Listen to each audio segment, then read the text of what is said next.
Vous pouvez écrire certaines choses concernant l'œuvre de Dieu et l'instrument de l'œuvre de Dieu, et tout est clair et direct.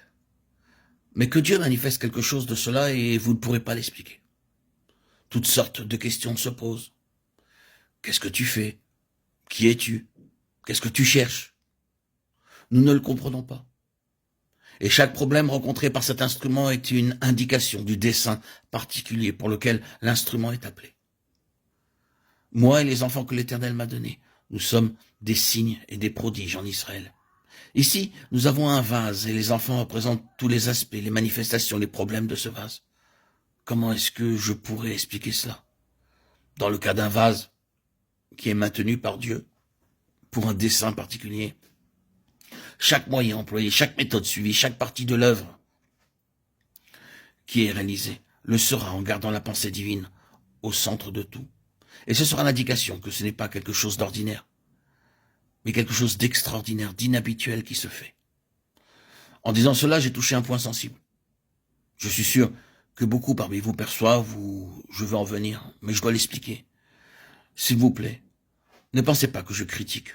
Je reconnais cela et permettez-moi de dire encore et avec une certaine insistance que Dieu emploie des moyens différents et des instruments pour des dessins différents et que l'on ne doit pas essayer de conformer chaque instrument et vase que Dieu utilise dans un même moule, un dessin, une pensée, une direction.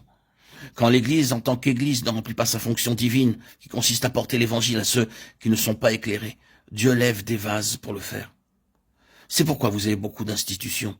Nul d'entre nous n'oserait dire que Dieu n'a jamais utilisé tout cela, qu'elles sont en dehors de sa pensée et de sa considération. Nous serions en train d'affirmer une contre-vérité en suggérant une telle chose. Il a employé cela, et il l'emploie. Il a aussi employé beaucoup d'autres choses pour réaliser ses desseins. Cependant, cela ne signifie pas un seul instant qu'il s'est départi de sa véritable pensée originelle, essentielle, quant à la manière et par quels moyens les choses doivent être faites. Il reviendra toujours, s'il le peut, pour faire de l'Église son vase, et tous les autres moyens seront limités. Si cela doit conduire à la plénitude, il faudra revenir à son idée originelle. Ne pensons pas que les choses que Dieu a employées, il ne les a pas utilisées en réalité, et qu'elles sont mauvaises. Mais quand Dieu cherche à obtenir ce vase, qui est lié essentiellement à la plénitude, vous verrez qu'il n'agit pas avec lui de la même manière qu'il agit avec les autres. Et vous trouverez qu'il ne lui permet pas d'employer les moyens et les méthodes que d'autres sont autorisés à employer. Dans le cas précis de ce vase, toutes ses activités, ses difficultés, ses fils, sa progéniture seront autant de signes pour quelque chose d'autre.